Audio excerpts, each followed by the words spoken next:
Welcome to Carajo, a weekly show interviewing the personalities behind Florida's food scene. On today's episode, we'll be speaking to Eric Davis, executive chef of El Carajo.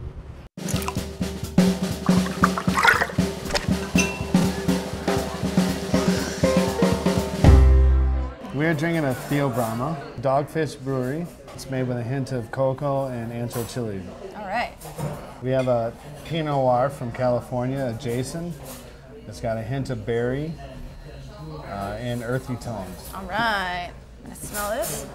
Right? Isn't this the right way to do it? Twist it around, and then we do a little cheers. Cheers. Cheers.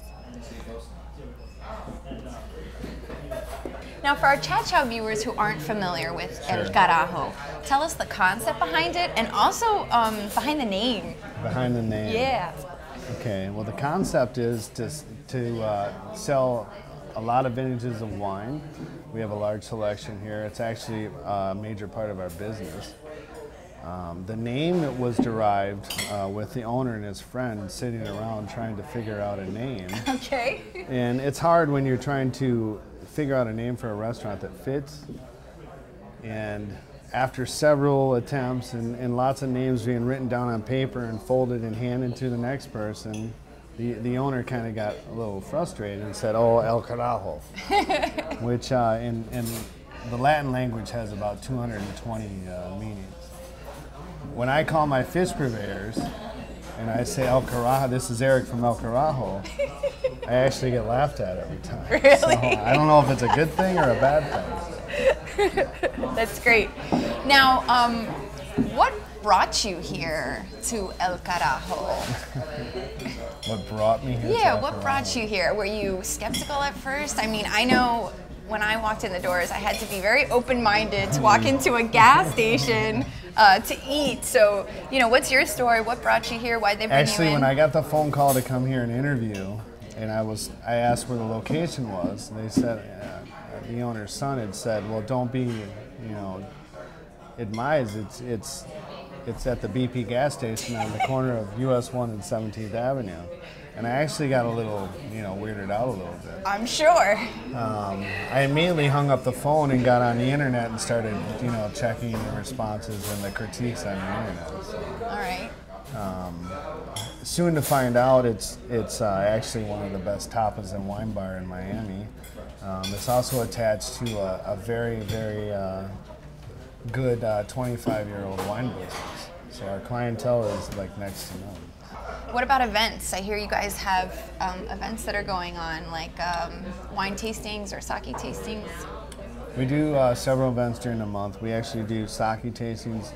We do a wine flight dinner, cool, which is actually like it's like a chef's feature dinner. Like you see in a lot of restaurants, the chef will have a special 5-course meal you can pay for. It's paired with wines that we sell here.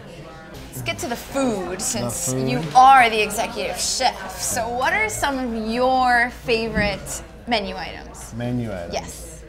Well, we've got a new ceviche on the menu that I'm proud of. It's a traditional Peruvian ceviche. We're using corvina. We're using some ají amarillo, which is it's a yellow chili. We're actually using a large Peruvian corn that we're frying, so it's almost like when you eat it, it's like an air, it's like a chip. Okay. So it's like a crunch. Crunch. Right. Yes, it adds some texture to it. With the molecular side of me, I like to, add experiences to your meal. Of course. It's not just taste and sight and smell. It's adding an event. Different textures. Cool. The tuna tartare, which I'm proud of. It's pomegranate and pink grapefruit with a red curry vinaigrette. I have had it, so had it? I can attest to that one. Okay. We put some baby watermelon on that. I'm big into organics and buying local produce, so we're using some local produce from Homestead, and we're using micros and stuff like that. So those are your favorite. Now, what would you say are some of the most popular dishes? Wow, everything pretty much sells. Really? But you guys, you fly through things pretty quickly. You were mentioning to me the other night. Yes, and now actually you just launched your churros, right, for dessert, and I had the I strawberry. had to bring something from me. Okay, okay. We have strawberry churros, we have dulce de leche churros, Right. and chocolate churros. And it's important to say they're not filled Am with I this. saying that correctly? Because I don't have the Latin Yeah, roll yeah. my R's. Churros. Churros. Churros. Now, and they're not filled. No. They're actually strawberry churros. Correct. Exactly. There's actually 100% strawberry puree in there. They're fantastic. Yeah, They were really good. that's our hopes. You know, I do a picadillo, Kobe beef picadillo. You know? Kobe beef. Yes. You know, I mean, if we're gonna eat picadillo in a Latin restaurant in Miami, I want to do the best. Yeah, So. definitely. Kobe beef picadillo. That's amazing. yeah. Hey. Last week I did a Kobe beef picadillo empanada pie. What? We have a large business on empanadas here in Croquettes, and actually the owner is very passionate in his croquettes and his empanadas. Yeah. You know, right now we're making the traditional ones, the beef and the ham and the chicken, but he wants more. So, Well, my favorite's the bacalao, actually. you like those? I love the bacalao. It's really good. How many of those do you think you go through? We're making about 200 of each a day, just for the bakery. So Wow. we're selling probably 30, 40 orders in the restaurant a day. Wow. So that's on top of the bakery. Wow. Last meal on earth, what would it be? Shit. It wouldn't be a meal. It wouldn't be a meal? No. What would it be? I'm not saying that I can. Cheers. Thank you. Thank you.